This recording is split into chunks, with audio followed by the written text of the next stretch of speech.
ভাইয়ের ভ্যানে আমরা জুমার নামাজ।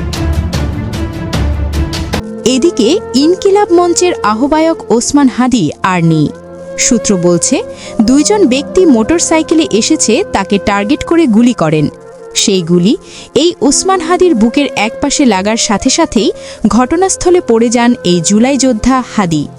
তড়িঘড়ি করে ঢাকা মেডিকেল কলেজ হাসপাতালে নেওয়া হলে চিকিৎসক তাকে মৃত ঘোষণা করেছে বলে গুঞ্জন রটেছে। তবে এই ঘটনা উদ্ঘাটন করতে গিয়ে দেখা যায় এই ওসমান হাদি গুরুতর অসুস্থ হয়েছে। তার জীবন বেঁচে থাকা নিয়ে প্রশ্ন উঠেছে। তবে এখনও তার শ্বাস প্রশ্বাস চলছে বলে জানিয়েছেন চিকিৎসক। এই ওসমান হাদি ২৪-এর সেই ঐতিহাসিক জুলাইয়ের সময় এই জুলাই আন্দোলনের সময় বড় ভূমিকা পালন করেছেন।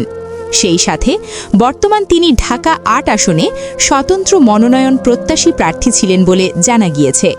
এছাড়াও এই ওসমান হাদির জন্য দোয়া চেয়েছেন ঢাকা মেডিকেল কলেজ হাসপাতালের নিয়োগ দেওয়া ওসমান হাদির চিকিৎসক।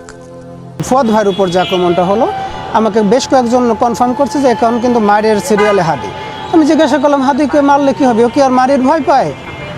তো ওরা বললো যে ভাই, মারির কেউ ভয় পায় না, কিন্তু হাদি ভাইয়ের গায়ে যদি একবার হাত তুলে ফেলতে পারে ওদের আত্মবিশ্বাসটা বেড়ে যাবে।